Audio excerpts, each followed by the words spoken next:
How to fix CE-34878-0 error code when playing GTA V on PS5/PS4. To fix CE-34878-0 error code when playing GTA V on PS5/PS4, try 1. Restart both your console and the controller. 2. Update your console firmware and apps. 3.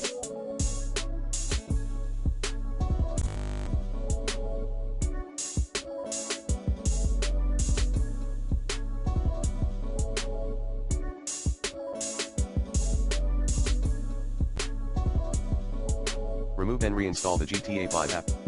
4.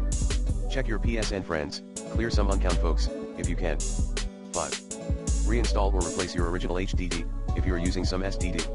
And contact PS4 support for more info.